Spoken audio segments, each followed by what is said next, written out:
Então sejam aí todos mais uma vez bem-vindos. O nosso propósito aí é disseminar conhecimento aplicável, porque precisamos de um novo CHAR. Eu gosto de brincar com o CHAR, porque o pessoal de recursos humanos, e eu gosto da ideia, eles usam lá o CHA, conhecimento, habilidade e atitude. Aí eu ouvi até no webinar assistindo, que a pessoa estava defendendo de agregar o R, que é de resultado. Quer dizer, como que a gente trabalha e gera melhor resultados, porque entendo que esse é o nosso desafio. E falar em resultado, claro, nós estamos falando em lucro. E hoje nós contamos aí com o Sandro e com o Fábio para falar como a gestão de dados aumenta o lucro. Antes da gente falar do Fábio e do Sandro, vamos falar um pouco aqui da inteligência, né? Rapidamente. A gente trabalha aí focado no uso da informação para o mercado, considerando os pilares pessoas, processo, tecnologia e, claro, a informação, que faz essa ponte. A importância da informação nesse processo e o ser humano que vai conduzir isso. Então, a gente tem sempre o desafio humano em todo esse processo. Para ter essa visão holística, para levar essa informação para dentro de uma plataforma que seja usável, para desenvolver um pensamento crítico e para ter eficiência aí na gestão. Quem quiser conhecer um pouco mais da Inteligência 360, tem os canais aí, a gente está no Spotify, está no Google Podcast, na Anchor também, com vários temas. E também no nosso site, que a gente está sempre abordando alguns temas aí recentes, discutindo questões relevantes para o varejo. O nosso webinar vai ter uma duração aí de 1 hora, né? Tem essa abertura inicial, tem a apresentação do Sandro e do Fábio. Vocês podem fazer as perguntas pelo chat ali ou pelo Q&A que está lá dentro, perguntas e respostas durante toda a apresentação, o debate. A ideia é que tenha ali uns 15 minutos para responder as perguntas e também destacando que esse webinar será gravado. A gente está aí gravando. O Sandro tem mais de 30 anos aí de experiência no varejo. Aliás, é uma experiência internacional que passou pela França, por Angola, por vários formatos, desde multicoisas, Carrefour, Sendas, Casino, máquina de vendas, enfim, Corelo. O conselho de administração, inclusive, do Lopes Supermercado, já foi também do conselho de indústria, trabalhou em projetos de reestruturação aí de várias empresas. E temos também aí o Fábio, experiência na indústria, mais de 20 anos aí, em empresas ligada a produtos de alto giro, de consumo de massa, tem passado por PepsiCo, Colgate-Palmolive, BR, F e Santer, em posições aí diretivas nessas empresas, uma formação toda voltada para a questão de liderança, da inovação também, e sempre interagindo aí com o varejo. E ele é o fundador aí da Smart Cell Pro, que ele vai compartilhar um pouco mais aí com a gente. Sandro, Fábio, sejam bem-vindos a mais esse webinar aí da In360. Muito obrigado por aceitar o convite de estar com a gente e falar sobre o papel dos dados para gerar lucros. Boa noite para todos. Obrigado, Olegário, por ter me convidado para participar deste evento. Legal estar aqui com você e com o Fábio, parceiro também de longa data, pessoa que eu conheço e respeito muito. E vamos lá, vamos ver se a gente consegue ajudar os nossos amigos varejistas aí. Como eu sempre advogo, né? Eu sempre advogo muito em prol do médio e do pequeno varejista, porque eu brinco que em prol do grande varejista tem muita gente que advoga. Então, assim, eu não sou contra, não. É óbvio, passei provavelmente 2/3 da minha carreira com varejo em grandes varejos, mas eu acho que é bom a gente sempre ter esse olhar aí voltado para o pequeno e médio varejista. Perfeito. Obrigado pelo convite, Olegário. Prazer estar com o Sandro aqui. O currículo do Sandro é incrível, né? Por onde ele já passou, os modelos de negócio, conhecimento super vasto. Acho que o meu desafio nos últimos anos tem sido, e muito alinhado aí com o Sandro, é como que a gente ajuda esse pequeno e o médio varejo brasileiro que tem uma responsabilidade social gigantesca, emprega muita gente, e nesse cenário pandêmico e tudo mais, uma responsabilidade maior ainda. Então, como que a gente consegue, aí, através de uma análise simples de dados, tornar esse cara competitivo, colocar ele no jogo, para que ele possa continuar crescendo e sendo um grande pilar da nossa economia.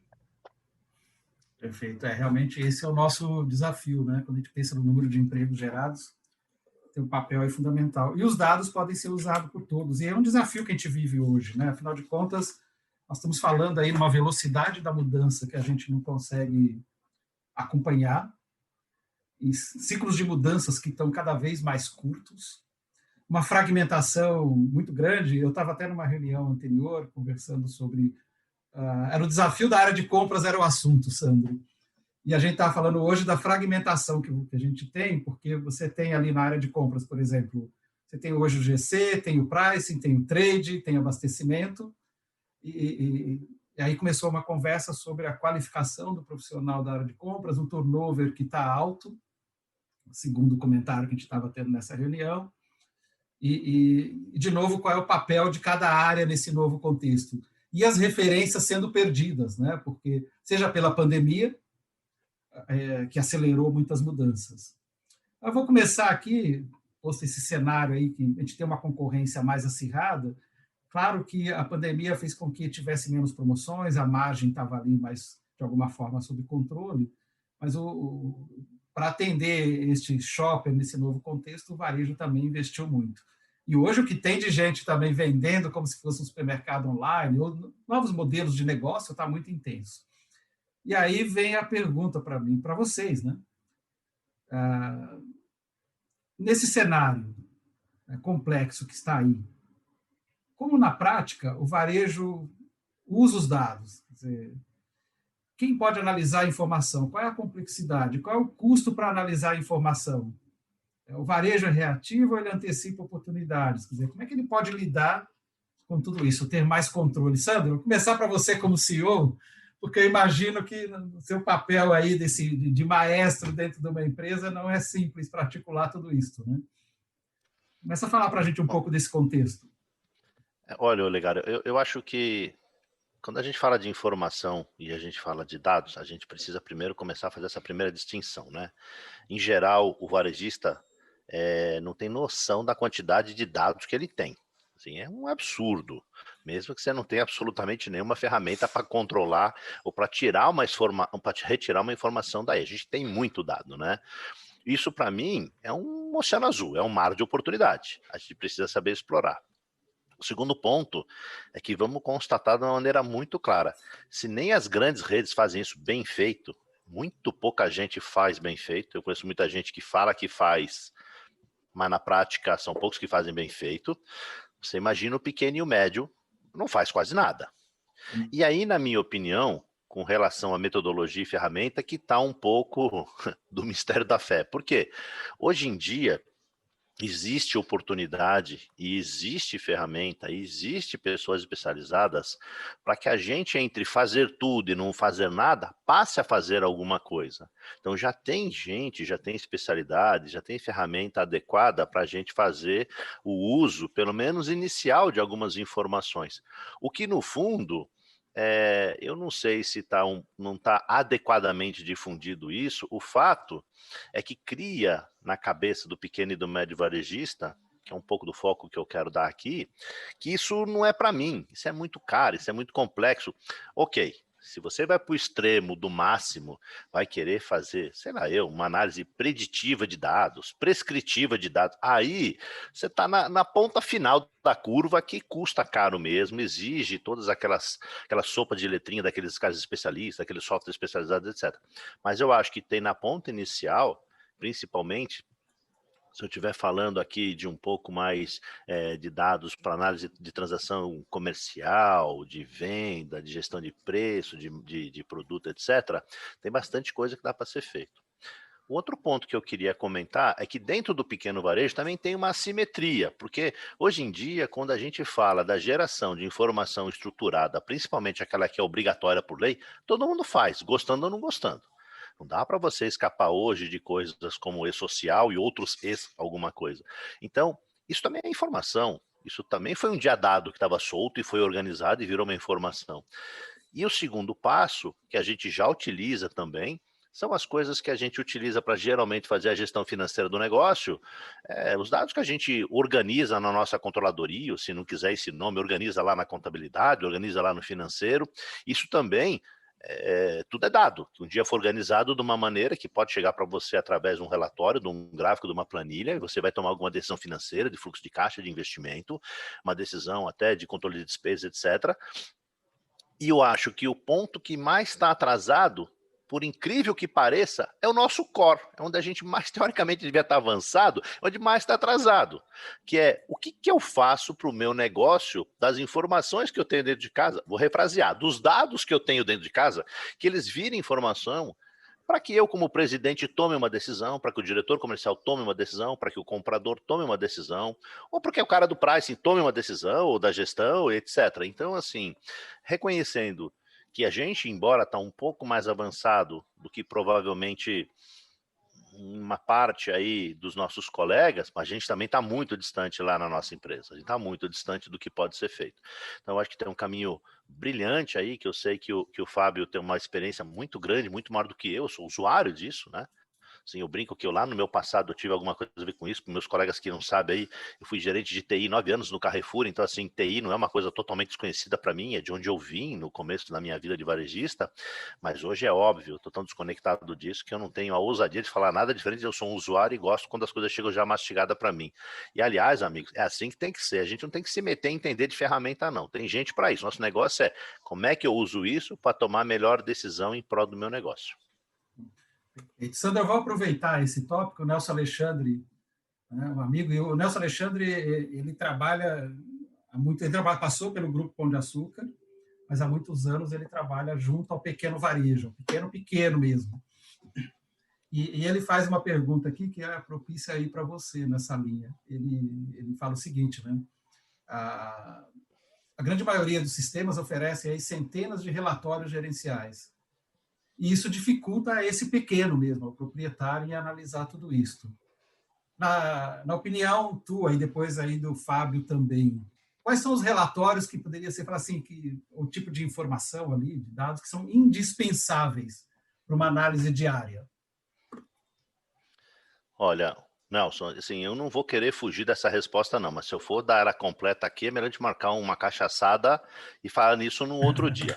Mas assim, a primeira coisa que eu também queria desmistificar é que, assim, tem relatório para tudo que é jeito e tudo que é gosto, mas muito infelizmente, porque nós como gestores, a gente tem um pouco de, como é que eu vou dizer, o uso do cachimbo deixa a boca torta, né? Eu quero ver o dado do jeito que eu vejo, essa coluna do lado dela. A gente não quer olhar do jeito que sai lá e falar, meu negócio aqui não é entender o formato, é entender o resultado que o número está me trazendo para tomar decisão. Então eu acredito que se eu estiver falando simplesmente nesse, perdão, nesse cenário que eu coloquei por último, onde a gente é mais fraco, que é a tomada de decisão nas ações táticas e estratégicas do lado do core comercial, eu acho que tem uma série de relatórios que a gente precisaria olhar. Mas vou colocar primeiro assim, num grupo, que é o grupo base, que eu vou chamar de, sei lá, cadastro ou de sortimento, etc. Você primeiro precisa ter um grupo de relatórios que te ajuda a fazer o melhor gerenciamento. O que está em linha, por que está em linha, quando entrou, quando saiu, o que eu espero de lucratividade daquele produto, da família, subfamília e transversalmente do fornecedor. Um segundo grupo de informação que eu preciso ter de maneira diária são as informações de controle de preço, porque a minha expectativa de ganhar dinheiro com aquilo que eu construí meu relatório de sortimento não é igual à prática, porque os russos nunca combinam com a gente o jogo direito.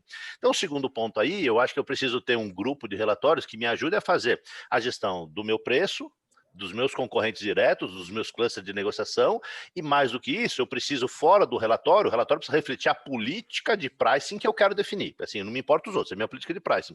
E o terceiro, eu acho que aí é o que acontece na prática lá no chão de loja. Eu preciso ter minha capacidade de entender, numa análise de sortimento de venda, que é a tal da basket análise, eu quero evitar de falar a palavra gringa aqui, trabalhei fora, mas eu acho que não tem nada a ver, a gente tem que falar o português, o feijão com arroz, são os relatórios que te ajudam a fazer uma análise daquilo que acontece na ponta. Quando eu vendo A, quanto vende do B, se eu baixo o preço 5% do A, quanto que aumenta a venda, que são coisas do tipo elasticidade cruzada, elasticidade direta. Então, assim, esses três grupos relatórios, eu não é que eu não, nem brinquei, não. Se eu for detalhar, a gente vai passar a tarde inteira bebendo aqui falando, mas esses três grupos eu acho que são esses, sem entrar naquilo que eu falei, que são os primeiros relatórios oficiais funcionais, e são aqueles relatórios que são mais operacionais e de vez em quando tático, quando fala da parte de aplicação de caixa de investimento, da parte financeira. Então eu foquei só nesses relatórios aí.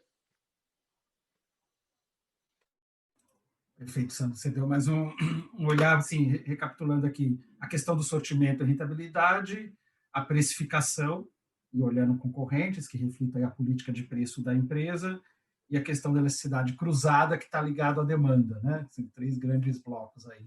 Perfeito. Fábio, como é que você complementaria essa primeira parte aí da nossa conversa? Eu acho que quando o Sandro colocou análise de dados, né, os dados não organizados, eles não são nada. Eles são simplesmente dados que não querem dizer nada para a gente. Eu acho que a gente vive uma época, e eu vou usar uma frase aqui, que eu sei que você gosta muito de usar, Olegário, que é a gente está se afogando em dados.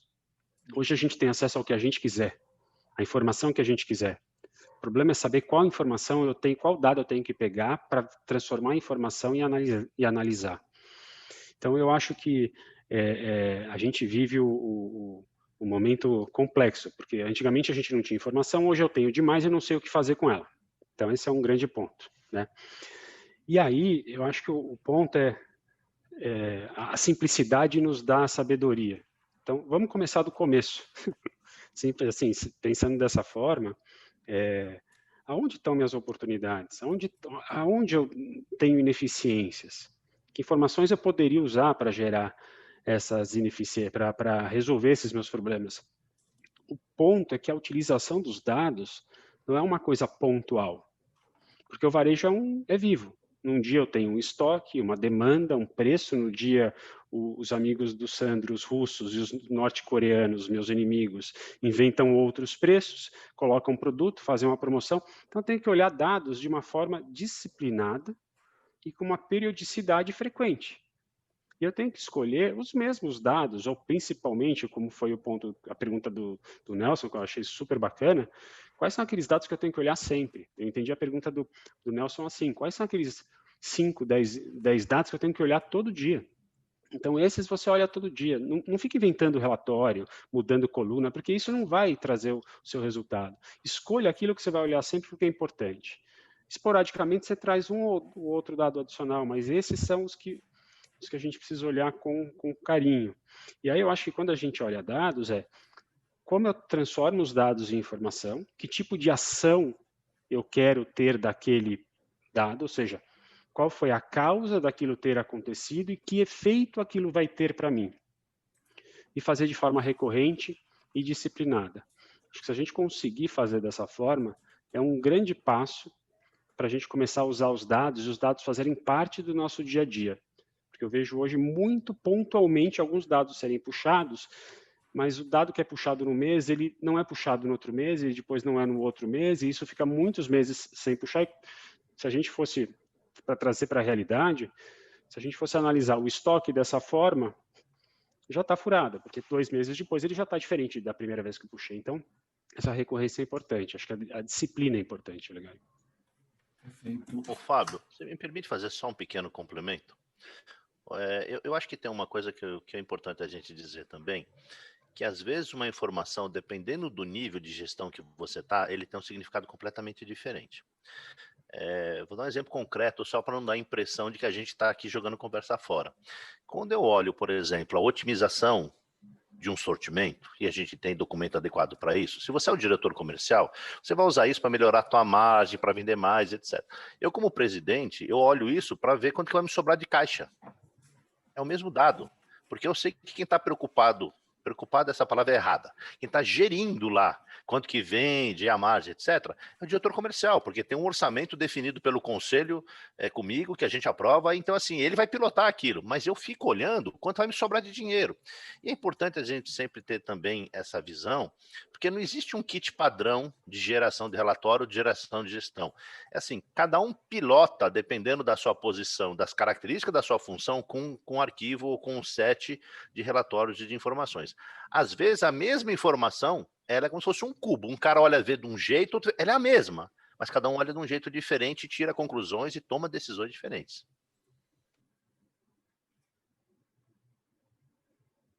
Perfeito. Fábio, você falou assim que eu sempre uso a frase lá de estar morrendo afogado no oceano de dados. Tem uma outra que eu estou incorporando também, que tem 2 outras que eu tenho usado, que uma fala assim, nós estamos estamos obesos de dados e anoréxicos de insights, né? De ideias para ação. E, por vezes, também a gente tem muito dado, mas eu também falo assim, tem hora que tem muita informação, mas informação sem ação também é ilusão, né? Quer dizer, eu preciso transformar isso num plano de ação. Sandro, como é que, pegando a informação, por exemplo, pegando a área comercial, né? Eu vi uma metáfora, fazendo um trabalho com varejista, e eu estava fazendo um mapeamento do varejista, e eu vi a seguinte metáfora de dentro de uma empresa. Aí é uma provocação, Sandro, a visão do CEO dessa frase, que era assim, se compras é o coração da empresa, a operação de loja é o pulmão, e o trade são as artérias. Então, a metáfora era com o corpo humano ali, né? Eu acho que essa é uma metáfora bem, perdão, bem do ponto de vista do cara sentado num dos principais pilares, das principais cadeiras, que é a cadeira comercial, né? Eu acho que é isso mesmo. Assim, eu não vou fazer nenhum ajuste na frase, não. Acho que essa frase ela é super realmente realista. O ponto principal para mim, talvez, seja o que você fez de afirmação um pouquinho antes da gente brincar com essa frase aí. Assim, tem até uma pergunta da Jaqueline falando, tá bom, mas quais são as fontes? Na verdade, assim, tá tudo dentro de casa. É quase que dizer o seguinte, eu sei que em algum lugar lá, na Bacia de Santos, lá, que é uma das plataformas petrolíferas, tem petróleo. O problema é como é que eu extraio. E o problema é que depois, como é que eu extraio? É um custo competitivo, porque se não for competitivo, se custar mais caro do que o preço do venda do barril, não vale a pena usar. Então, assim, depois que eu tenho esse negócio na mão, e aí eu tenho muita informação na mão, eu preciso partir para fazer um plano e realmente cobrar que esse negócio aconteça, sabe? A técnica de controle de projeto, cada um faz a que quiser, mas o que eu preciso garantir é que aquilo que eu olhei e que a gente discutiu e que decidiu que é o caminho a seguir, que precisa ser implementado. Essa é uma discussão que não é foco do que a gente está falando aqui hoje, mas isso é muito importante, porque vou estar também no começo da minha conversa, né? Assim, eu acho que para analisar dados de, como é que eu vou dizer, de sortimento, cadastro, etc., é olhar minhas transações comerciais lá, né? Eu tenho todas as informações comerciais ali, seja o que está vendendo, o que não está vendendo, eu comprei, o tamanho do meu sortimento, como é que é o meu posicionamento, o vis-a-vis a quantas coisas que eu tenho na família, etc. Tá tudo lá a informação. E eu complemento isso com algumas informações financeiras que, no fundo, são transações comerciais. Se me paga a bonificação, se não paga a bonificação, se retira a troca, se tem quebra, como é que faz qualquer... Bom, tá bom. E aí, eu tenho um outro jogo de informações que vem do sistema de apuração de frente de caixa. Né? É uma outra fonte gigantesca de dados. Bom, o que passou? Quanto que vendeu no dia tal? Eu fiz a promoção dia tal, vendeu, não vendeu? Vendeu de manhã, não vendeu à tarde, por quê? Porque, sei lá, a pandemia manda o restaurante fechar às 20, ou porque acabou naquela loja. Então, esses, sempre olhando essa ótica da parte comercial, e quando eu chamo comercial, sabe, do coração comercial do escritório para a loja lá na operação, esses são, acho que também, as principais fontes para coletar.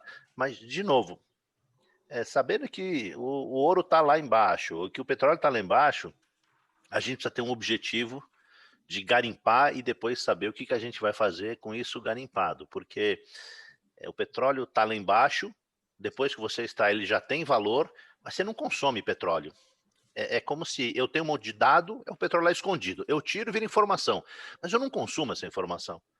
Ela é o ponto de partida para eu analisar algumas situações e tomar algumas decisões, para, como você falou, diminuir a anorexia de insight. O que a informação vai me dar vai diminuir minha anorexia de insight. E é óbvio, né? Você pega um montão de dados, você tem que sempre ir fechando o tamanho da pirâmide, que para você tomar decisão, você precisaria ter, assim, uma quantidade gerenciável de informação. Voltando no ponto do Nelson, né, assim, não adianta você também se afogar em relatório diariamente. É bobagem, é bobagem. Tem relatório para uso diário, tem relatório semanal, quinzenal e anual para você usar só uma vez por ano para fazer o orçamento anual. Perfeito. Aí eu vou recuperar aqui a frase do Fábio com o que você falou e juntar assim, onde estão as oportunidades, as ineficiências, a disciplina. A disciplina, para mim, Sandro, passa ali pelo famoso modelo do 5W, 2H, né? O que, quem, quando, como e monitorar, né? Não tem muito segredo, né? E assim, tem que ter um CEO, tem que ter um líder que vai usar a informação, sim, para tomar decisão, para ele ser o exemplo para a equipe. Eu entendo que, por vezes, é um desafio, né, em algumas empresas, e ao mesmo tempo que ele tem essa disciplina, as pessoas vão ter ali um plano com data mesmo, o que vai ser feito, quem vai fazer, quando, como, e isso ser acompanhado, porque a disciplina precisa ser construída nesse sentido, né? Muito bem.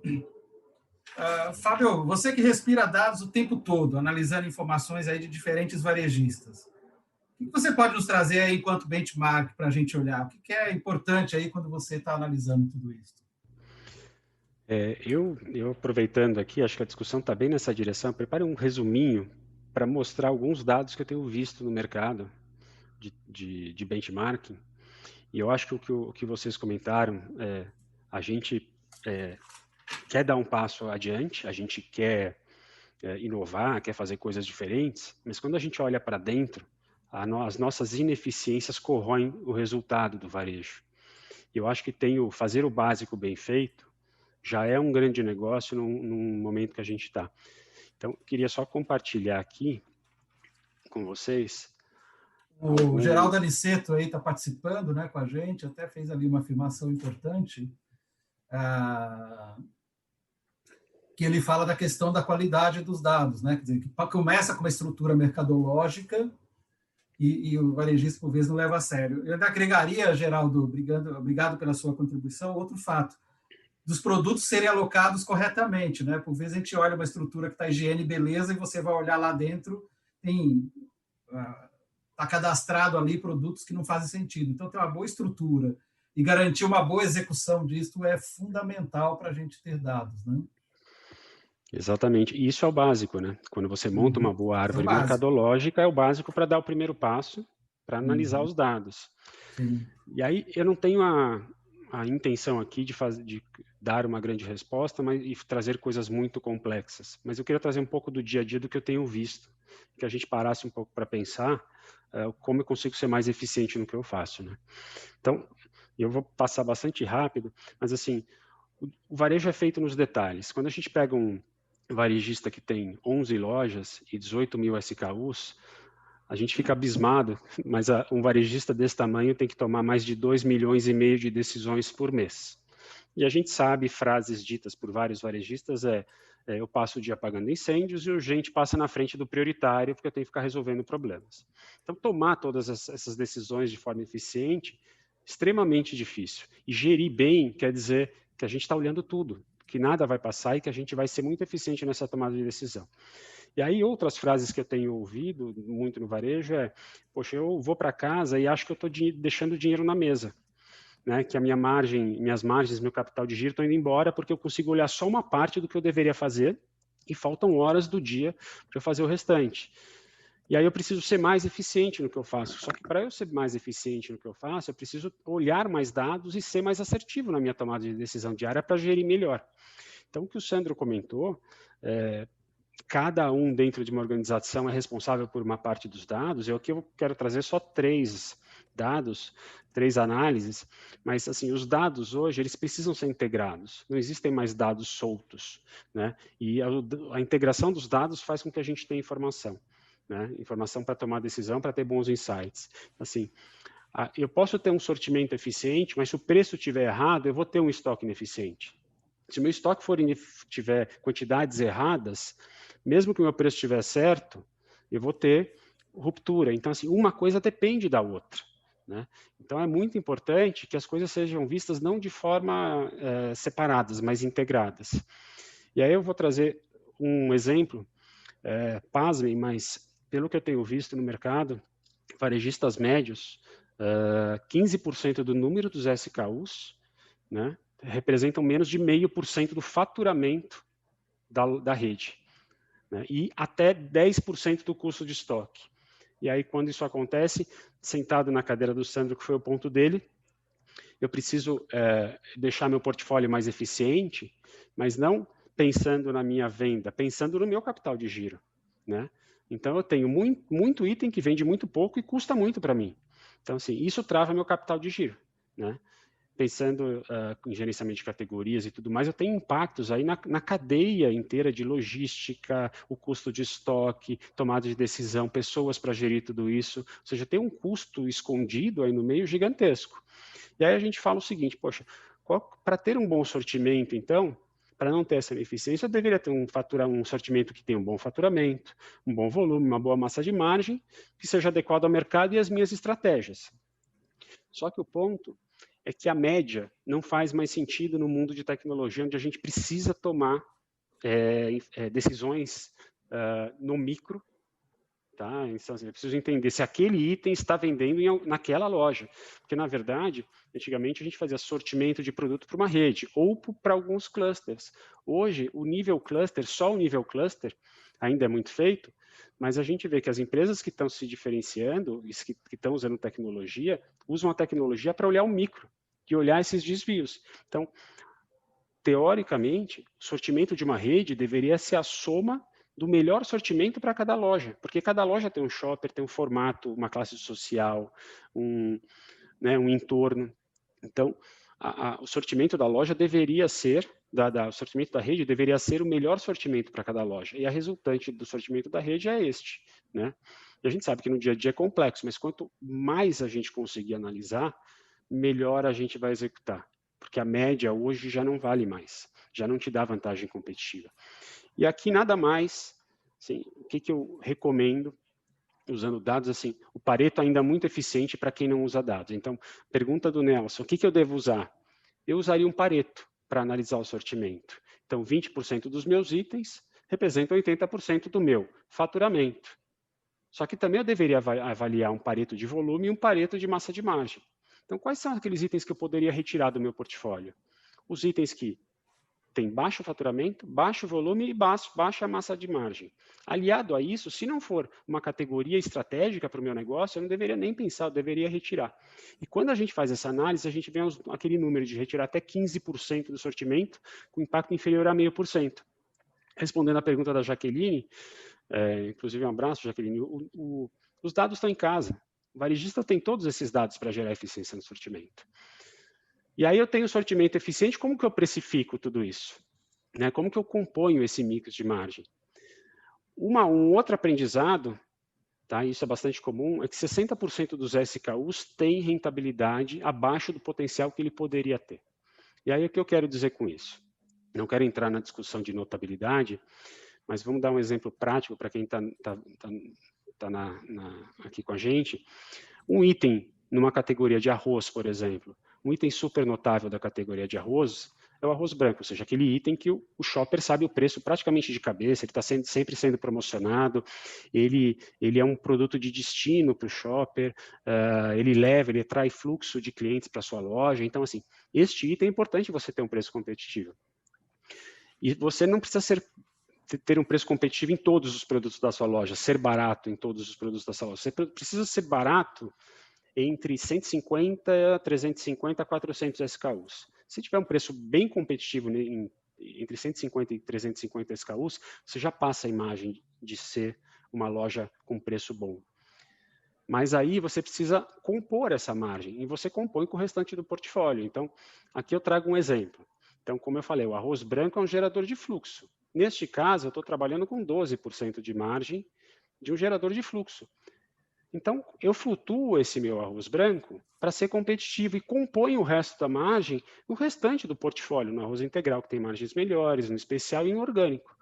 Então, eu consigo criar uma imagem de ser competitivo, mas, ao mesmo tempo, eu componho a minha margem para que eu não perca a margem no final. Então, assim, quando a gente faz isso e faz essa análise, a gente criou uma estratégia para o negócio. O ponto é que mesmo alguns varejistas que criam essa estratégia, eles deixam desvios. Então, vamos pegar como exemplo, dentro dessa análise, o arroz especial, que deveria ter uma margem objetivo de 40%, eu encontrei aqui um varejista que ele tem uma margem de 10%. Por quê? Porque é um item que faz parte da curva C, é um item que vende pouco, que a gente não sabe o preço de cor, a gente não olha esse item todo dia, às vezes existe um repasse de preço que a gente não repassa, um repasse de preço da indústria que a gente não repassa no preço, e por várias outras variáveis, mas o ponto é, se a gente começar a olhar qual que é a nossa estratégia e quais são os desvios versus a nossa estratégia, provavelmente os itens da curva C, que estiverem desviados com margens inferiores ao meu objetivo, são itens pouco elásticos, que eu poderia reposicionar preço sem muito risco. Tá? Então, valeria a pena dar uma olhada. Então, assim, é claro que a gente deveria analisar outras coisas, mas se eu pudesse falar assim, faça alguma coisa rápido, para olhar de uma forma simples, que gere um plano de ação, isso poderia ser uma alternativa. E, por último, o estoque. Eu vejo muita gente falando, meu estoque é saudável, eu tenho estoque de 30 dias. Com 30 dias, eu tenho um prazo de pagamento um pouquinho maior, eu consigo equilibrar bem meu caixa aí. Só que quando a gente olha a média do estoque, ela é muito burra nesse sentido. Porque um cliente que tem 30 dias de estoque, ele tem 80% do custo do estoque dele, representa só 33% do faturamento. Quando isso acontece, eu aloco muito estoque em pouco faturamento. E aí eu travo meu capital de giro. Aqui, só eu tentei ilustrar, isso são fatos reais, tá? Então, um varejista que tem estoque médio de 30 dias, como a gente está vendo aqui, então estou considerando que tudo que tem estoque entre 1 dia e 30 dias é um estoque financeiramente saudável para a rede. O problema é que a gente começa a ver os itens que estão acima de 30 dias, eu estou considerando como excedente de estoque. Quando a gente olha os itens que estão aqui no início da curva ABC, olha, tem poucos itens com excedente, porque eu olho esses caras são muito importantes. Mas conforme a gente vai avançando na curva, a gente vê que começam a aparecer muitos excedentes de estoque. Isso trava meu capital de giro. E aí, quando a gente olha o meu estoque que deveria ser saudável, né, de uma rede, pasmem, mas o número de SKUs que está entre 1 dia e 30 dias de estoque para ter um estoque financeiramente saudável são só 25% dos SKUs, que representam 60% do faturamento. Ou seja, uma parte está com estoque financeiramente saudável. Mas quando a gente olha o que está fora dessa média, né, que está travando o capital de giro, que está acima de 30 dias, e aqui eu estou falando de 31 a 500 dias de estoque, eu tenho 63% dos SKUs, que representam 80% do custo de estoque, e só 33% do faturamento. Isso trava meu caixa, meu capital de giro, para que eu possa fazer boas negociações, e isso ocasiona que eu não consiga ser competitivo em algumas negociações, e ao mesmo tempo eu não tenha caixa suficiente para repor estoques. E aí acontece que eu começo a gerar ruptura. Então, neste caso, até é um varejista que tem uma ruptura relativamente boa, mas 12% dos SKUs estão em ruptura, que representam 6% do faturamento e 11% da margem.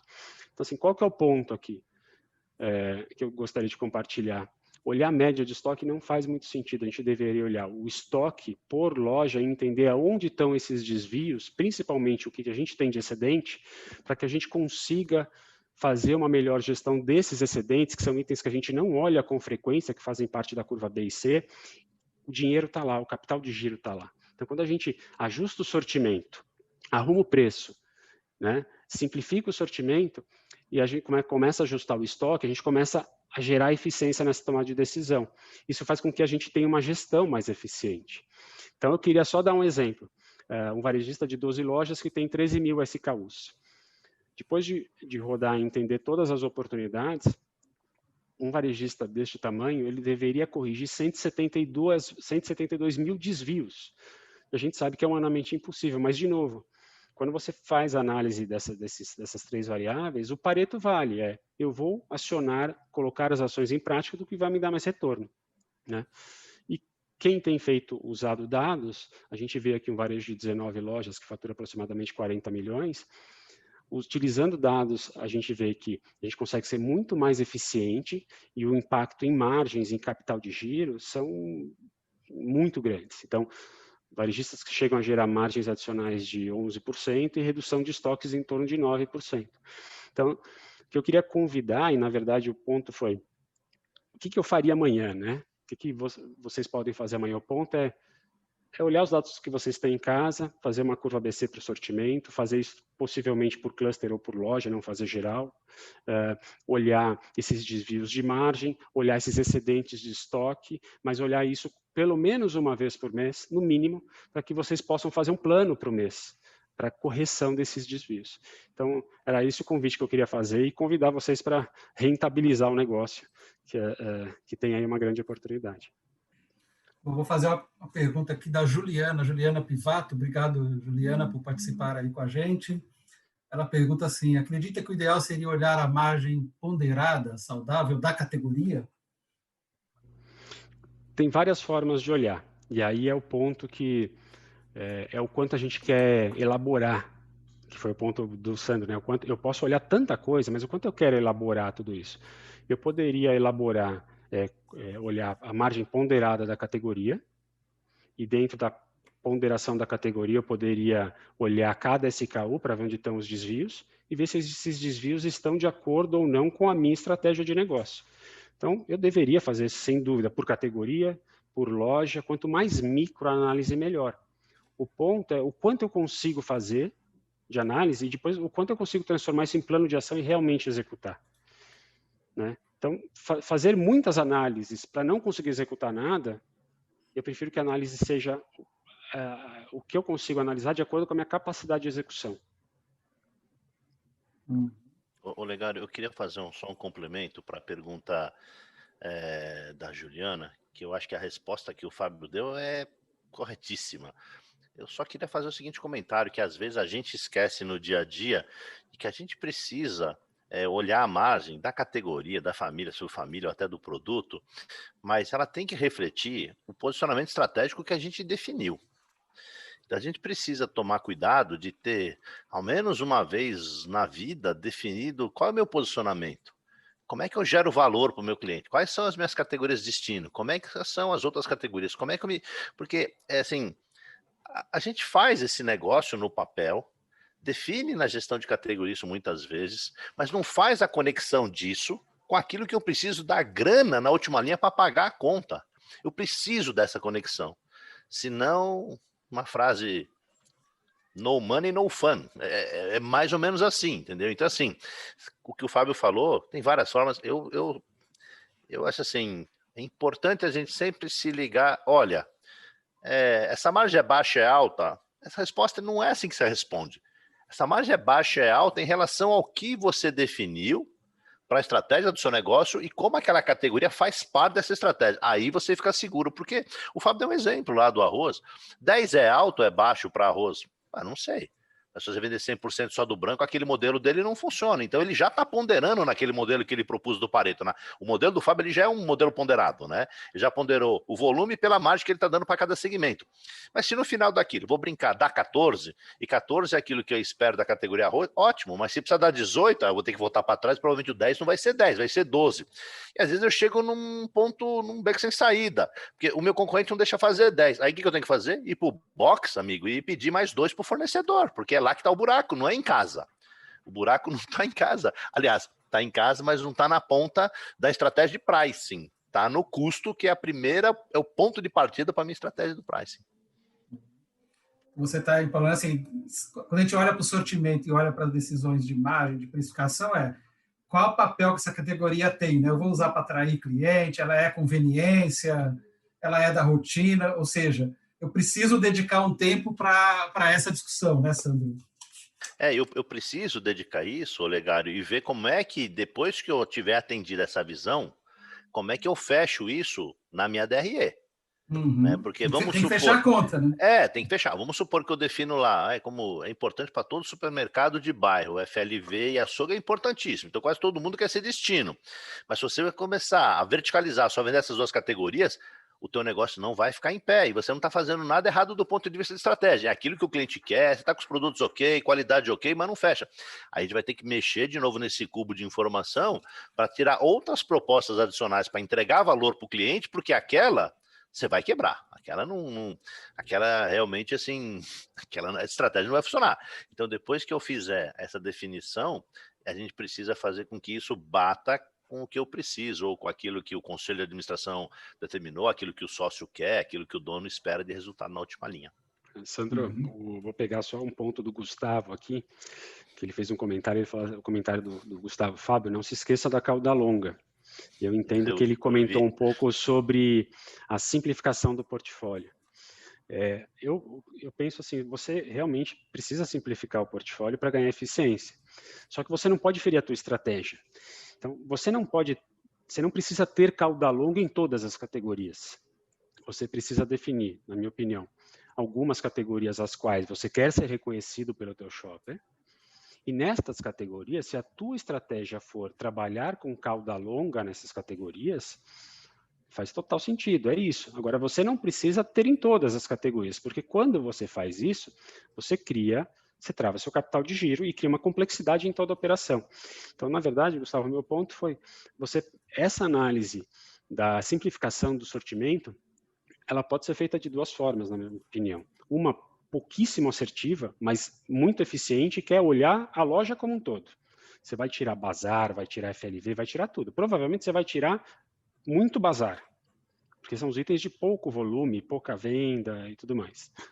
Mas você também pode fazer a segunda mais eficiente por categoria. Você pode fazer por família. Quanto mais micro essa análise você consegue, mais você gera eficiência nas suas decisões.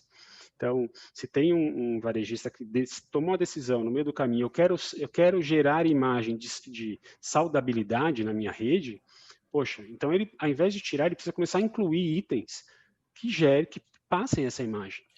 Então, assim, o sortimento, a decisão da simplificação ou não do sortimento tem que estar totalmente ligada à estratégia do negócio, como o Sandro comentou. Eu costumo brincar assim, o que você quer ser para quem, né? Porque que é a estratégia que eu vou definir, né, Sandro? Sandro, a gente sempre coloca... Eu comecei aqui com uma metáfora, brincando com você, como esse maestro que está ali. E a gente sempre fala do desafio de quem está lá na execução, e a gente tem bastante pessoas aqui participando que são gerentes, etc., que é a questão de ter dor de dono, né?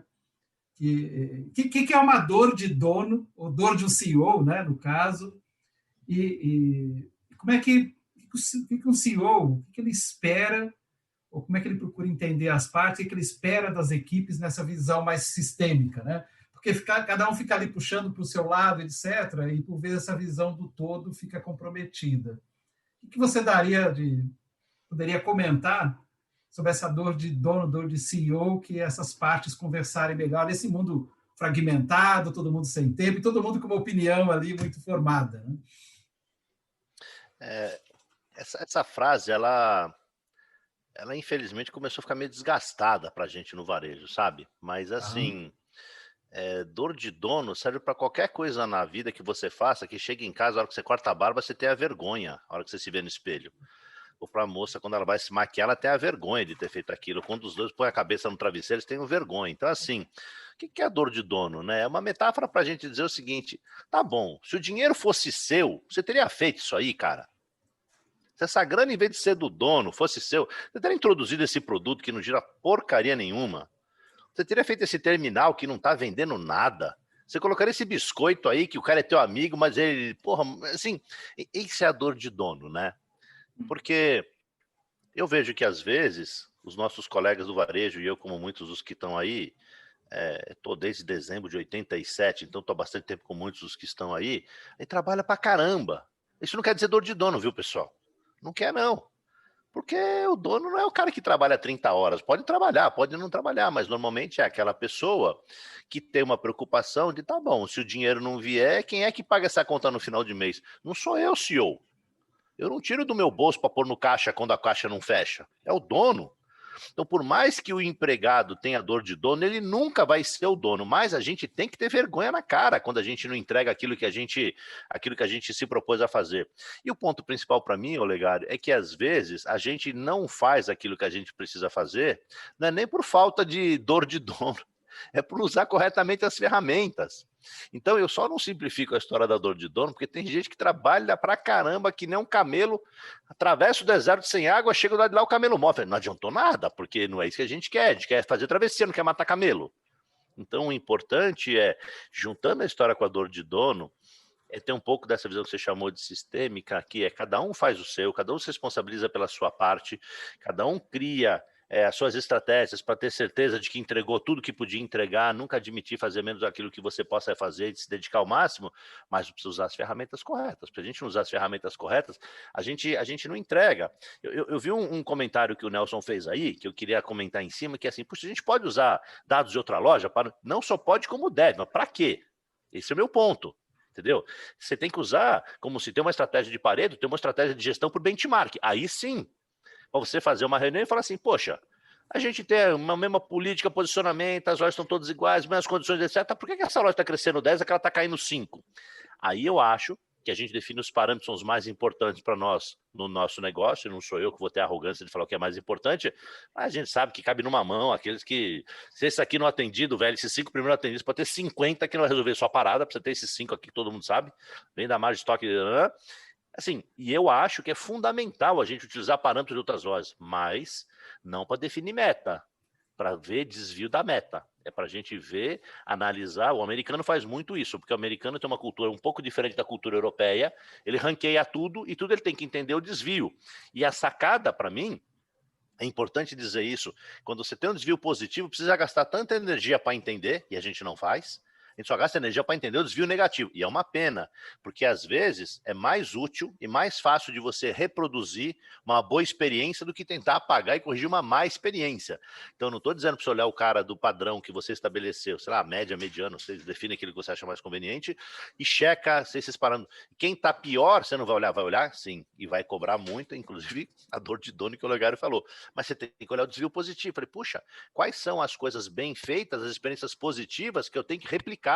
Porque a gente ganha muito mais em replicar experiências positivas, seja com análise de dados, como a gente está falando aqui, você faz uma análise positiva da categoria, você tem que entender porque ela foi muito bem. Não é só tentar sofrer porque a outra não foi bem. Você tem que olhar que foi mal, mas também você tem que olhar que foi muito bem, porque provavelmente a experiência positiva ela é mais fácil de ser replicada. A gente cria, nesse modelo do desvio positivo, justamente as melhores práticas, né? Ela pode estar... E, claro, um cuidado é ter certeza que as lojas são comparáveis, né? Porque ela pode ter... Os públicos, por exemplo, eu posso ter uma loja no nível socioeconômico alto, outra no nível menor poder aquisitivo, eu preciso garantir que essas lojas são comparáveis para olhar para os indicadores, porque eu posso ter ali um profissional que se destaca. Eu já vi lojas que o profissional... O gerente da loja tem uma forma de conduzir a equipe, quer dizer, entender esse desvio positivo pode estar, inclusive, na forma da liderança que o gerente tem na loja, por exemplo, ou mesmo ali na área de compras. E aí, Olegário, eu acho que vale a pena pontuar uma coisa sobre isso que vocês comentaram, que é até um pouco um comentário da Juliana, que ela diz como começar a cultura de análise de dados, né? E o que eu tenho visto nesse sentido o exemplo que eu dei, que uma rede de 12 lojas pode gerar até 172 mil ações. São desvios de oportunidades de captura de melhor resultado. Só que a gente sabe que a gente não consegue. Imagina o Sandro chegando com uma apresentação bonita para a equipe dele, ó, você tem 172 mil ações para você fazer aqui para resolver o problema. O cara não vai saber por onde começar, ele não vai conseguir, ele vai se sentir inundado de informação. Então, acho que tem alguns aprendizados, são alguns atalhos, que escolher primeiro algumas categorias ou apenas uma loja para analisar isso. Uma vez analisado, entender aonde está a maior oportunidade de captura, ou quais são as 3 principais oportunidades de captura. Filtrar isso e passar uma instrução muito simples para quem vai executar, ou para as pessoas que vão executar. E interessante que você passe para mais de uma, não para uma. Algumas pessoas vão executar, alguns compradores de algumas categorias e tudo mais. Eles vão executar, vão tirar dúvidas, você vai ajudar. E depois desse processo, o que trouxer melhor resultado, a pessoa que conseguir virar o jogo, este cara tem que ser colocado, no bom sentido, num pedestal, e ele vai ser o exemplo da empresa daqui para frente. Porque você aí começa a dar uma notícia para a empresa que é assim que você quer tocar o samba agora. E que esse cara vai ser o exemplo para os outros. E os outros vão começar a pensar, putz, se eu não fizer o que esse cara fez aqui, eu estou na roça daqui uns meses. Então você vai mudando a cultura aos poucos, porque cultura você não vira numa chave, mas você vai criando a disciplina, a periodicidade da análise de dados. E depois de uns meses, esses caras vão estar mexendo nisso praticamente sozinhos, vão estar analisando, definindo as prioridades sozinhos, e aí você cria uma cultura de dados. O Fábio tem toda a razão, mas eu queria só fazer um complemento, sabe, Juliana? Primeiro, eu gosto muito de uma experiência que o Olegário prega muito, eu sei que o Fábio também prega, que ao invés da gente ficar, às vezes, pegando uma vertical como um case de cabo a rabo, a gente devia fazer uma coisa mais transversal para ter um ganho rápido e fazer um transversal assim, que você não quer resolver todos os problemas, mas você quer entender as principais oportunidades, porque isso gera muito ganho já, gera bastante ganho, inclusive ele não te dá todas as respostas, porque você não vai até no detalhe do final da categoria para dizer, tá bom, eu quero ter uma estrutura quant aqui, 5 SKUs, e como na qual esses 5 são? Quantos são premium, quantos são primeiro preço, tem marca própria, não tem? Você não vai responder isso. Mas a minha gestão e a minha sugestão como presidente de empresa é não faça uma vertical de cabo a rabo, não. Acho que isso é bom para empresa muito grande, muito estruturada. Eu lembro, eu passei por isso no GPA, demorou um ano para implementar isso, e tinha não sei quantos mil caras lá. Uma empresa média e pequena, ela quebra antes, ela não pode. Assim, primeiro porque assim, eu sou os mesmos caras para fazer tudo. Não tem gente para implementar essas coisas mirabolantes. E eu uso uma frase que o ótimo é amigo do bom, não é inimigo do bom, não. Quem não pode fazer o ótimo faz o bom e está muito bom já para resolver. Agora, eu vou fazer um comentário que talvez o Fábio não faria, ou o Legário não faria, mas eu vou me permitir fazer, que é o seguinte: precisa que a disciplina venha com uma ordem marcial da liderança da empresa. Precisa do presidente comprar essa briga e mandar fazer. Não tem esse negócio de o cara vira a chave, a história. Vai fazer. Tem que fazer. Isso é a sobrevivência da empresa. Então eu faço esse tipo de comentário com vocês, porque às vezes a gente fica colocando as coisas do tipo, olha, mas quanto tempo demora, e convencer, e etc., engajar em... Tem certas coisas, e eu coloco esse tipo de coisa, que é a gestão do estoque, do produto, da otimização, que gera impacto direto no caixa, e consequentemente na lucratividade, consequentemente no valor da tua empresa, como aquelas tarefas que, infelizmente, a gente não pode ser democrata, precisa garantir que o presidente, que o conselho, se houver, comprem essa briga e sejam patrocinador. Não tem democracia aí não, infelizmente, se você vai investir um tempo para convencer a equipe, e eu não estou desdizendo aquilo que o Fábio falou, não. O que o Fábio falou, para mim, é uma estratégia de implementação, mas quando não dá certo, às vezes você põe esse cara e fala assim, olha, o seu Fábio Campanini é o exemplo da empresa, vamos segui-lo, ninguém segue, então o presidente fala, então tá bom, o pior eu vou demitir. Funciona igual. A gente não precisa ser radical, não precisa ser ditador, a gente tem que realmente ter empatia, entender o que está acontecendo, mas se você está segura que isso é o melhor para a empresa, você deu todas as condições adequadas de trabalho para o cara implementar, bom, aí eu acho que tem certos momentos em que a gente precisa ser um pouco mais realista e exigir e cobrar. Óbvio, você tem que apoiar primeiro, você tem que dar todas as condições.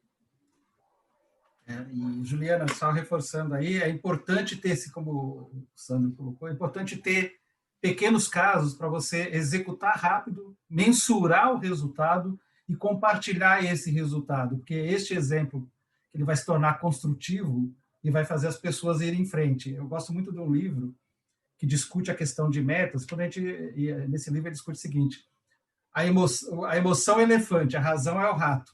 Se a gente coloca uma meta muito desafiadora, a emoção vai dominar e ninguém vai falar, isso é impossível.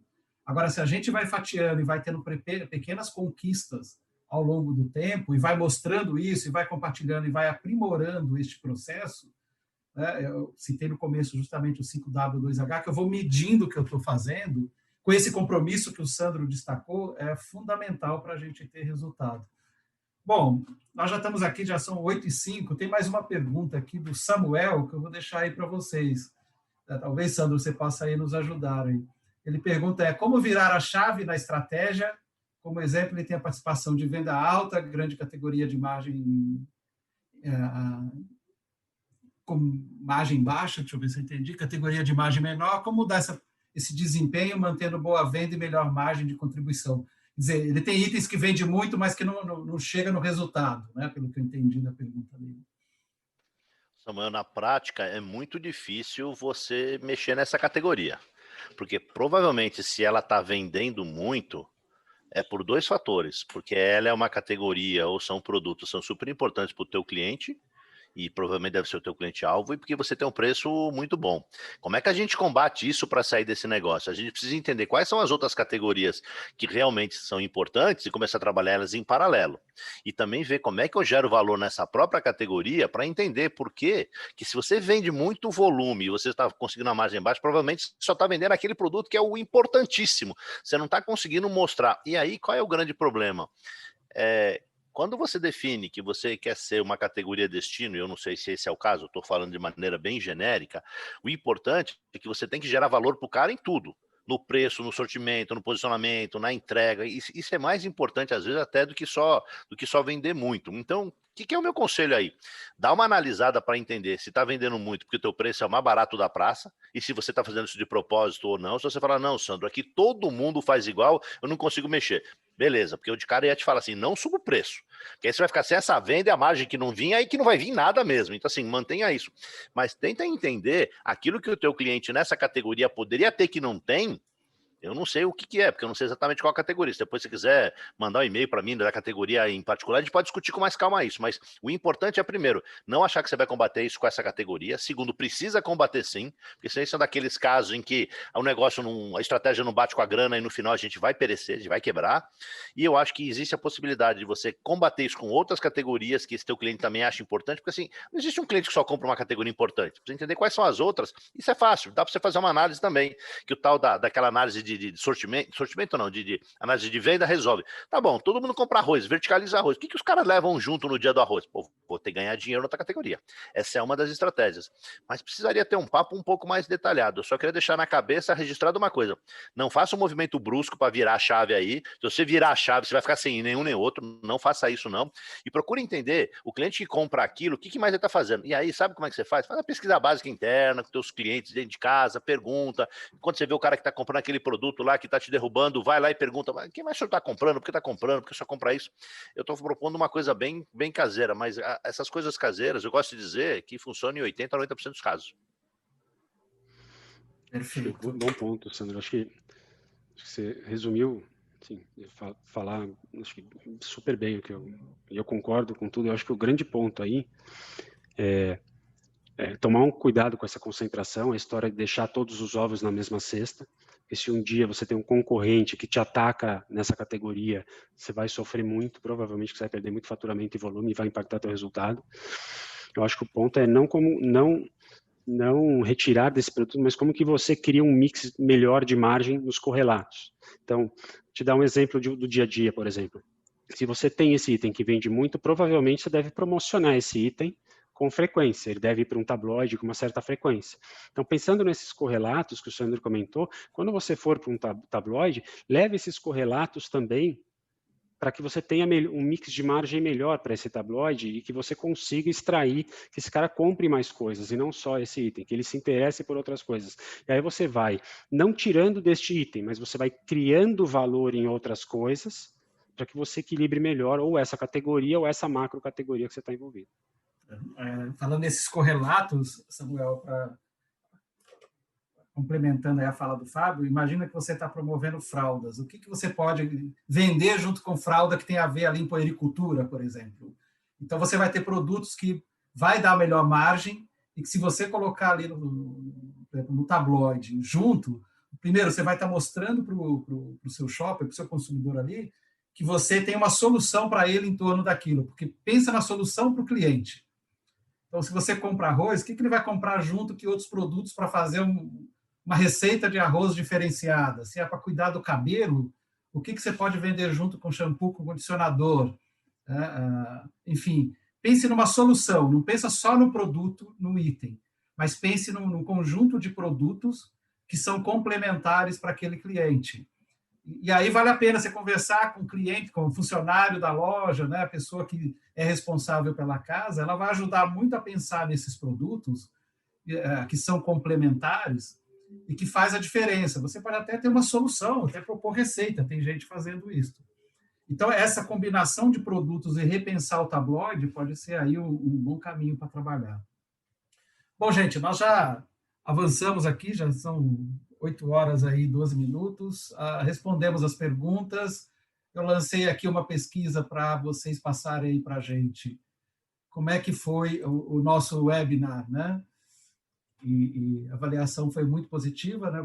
A maioria aí, 81%, achou que foi ótimo, né? E teve os outros restantes que achou bom. Então, eu quero aproveitar aqui e parabenizar o Sandro e o Fábio pelo conhecimento compartilhado aí com a gente, que foi ótimo. Aproveito para agradecer o Gustavo, o Nelson, o Joedir, o Geraldo Niceto, a Jaqueline, a Juliana e o Samuel, que interagiram aí com a gente e trouxe vida para esse webinar. Não ficou um negócio de mão única, né, Sandro e Fábio? Todo mundo participou. E eu convido, Sandro, Fábio, para vocês darem as últimas palavras para nós encerrarmos aí o nosso webinar. Bom, vou lá então. De novo, quero agradecer, Olegário, a oportunidade de estar aqui. Eu acho que é bem legal também falar uma coisa que eu acredito muito, para a gente mudar de patamar, para a gente mudar de qualidade e obter resultados diferentes no nosso negócio, a gente precisa mais tá acostumado a trabalhar um pouco mais com informação e com a gestão de dados. Assim, eu acho que existem alternativas maravilhosas. Eu não ganhei nada para fazer um jabá aqui, mas se vocês trabalharem com o Fábio, vocês vão estar muito bem atendidos. O cara é um puta craque. Minha mulher falou que quem usa essa palavra craque é só cara velho, que nem eu, que tem mais de 50, que as pessoas do Sumanova não entendem. Mas assim, o cara é um craque, então assim, eu acho que é uma porta. Existe gente boa, o Fábio é um dos bons, então eu acho que aconselho super. Mas eu queria deixar a minha seguinte mensagem, pessoal. Isso não é complicado. A gente precisa querer sair da mesmice e topar fazer algo diferente. Hoje eu acho que ainda fazer é uma opção, no futuro vai ser uma obrigação. Quem não fizer, eu acho que esse futuro é logo aí, não é daqui 5 anos, não. A gente vai ser atropelado por essa e outras coisas. Eu diria até o seguinte, que usar dado para fazer gestão de sortimento, estoque, preço, categoria e liberar dinheiro do caixa, porque se você tem dinheiro do caixa, você pode investir em mais coisas, pode reformar suas lojas, você pode investir em loja nossa, pode fazer o que você quiser com o dinheiro, ou até o acionista pôr no bolso, é dele. Mas eu acho que essa é uma estratégia que o varejista que não está adotando agora, ele vai perder essa corrida. Isso é uma das alavancas que, para mim, a gente... Sabe, assim, a gente passou muito tempo só falando do cliente, do cliente, do cliente. Eu acho que não dá para deixar de falar do cliente no lugar por dados. A gente só vai pondo tijolinho na nossa parede. Esse é um tijolinho daqueles que minha leitura, e como vocês e muitos de vocês aí, eu tô daqui a pouco vai fazer 40 anos que eu tô nesse negócio, tô mais de 35 anos, assim, isso não é uma opção. Eu acho que isso já é uma obrigação. Daqui a pouco, quem não fizer, infelizmente, não vai ter oportunidade de falar assim, puxa, eu não sabia.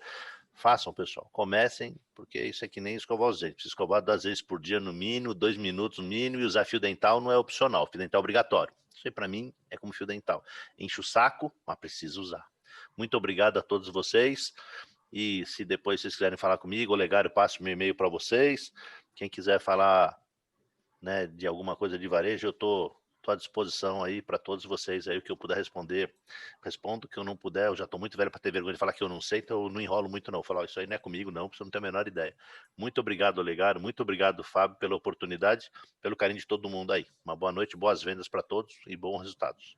Perfeito. Eu vou liberar aqui, depois da fala do Fábio, porque o Danilo levantou a mão aqui, mas Fábio, suas considerações. Eu queria agradecer ao Olegário pelo convite, sempre um prazer estar aqui com você.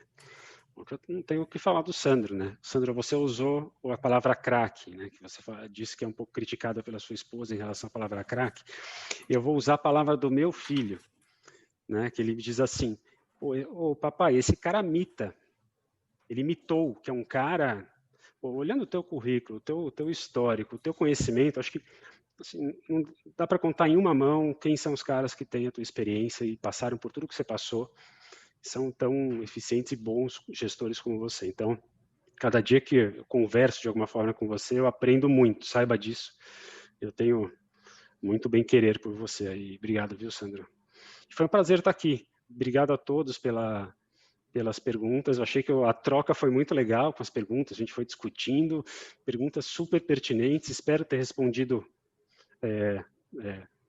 as perguntas de acordo com o conhecimento de todos, que a gente tem pessoas ilustres aqui, a gente olha, não quero citar nomes, mas tem caras, né, alguns ícones do varejo aqui nos acompanhando, então obrigado, é um prazer estar aqui com vocês. Perfeito. O Sandro já deu o recado, né, falando que usar dados aqui nem fio dental. Não tem opção, gente. A gente não entrou aqui numa discussão, mas quem tem o que a gente chama dos vieses cognitivos, quer dizer, o quanto a gente pode se enganar se a gente não usar a informação para tomar a decisão. Porque não dá para a gente acompanhar tudo de cabeça, a gente tem muitos desafios aí. Então, a gente precisa estar muito atento a essas oportunidades, mas usando os dados para se orientar. Neste mundo de alta velocidade, fragmentado, com tantas possibilidades, a gente corre o risco de errar muito e não se diferenciar, se basear apenas na intuição ou na percepção. A intuição é boa, ela é importante, eu não tenho nada contra a intuição, mas depois da intuição eu vou confirmar com os dados se aquilo faz sentido, se eu estou no bom caminho, etc. Então é isso, gente. Obrigado, Gustavo, pela participação aí com a gente. Obrigado, Sandro, obrigado, Fábio, por essa oportunidade aí da gente conversar. Uma boa noite aí para vocês, boa semana, né? Obrigado por aceitar o convite e dedicar esse tempo a compartilhar conhecimento. Obrigadão.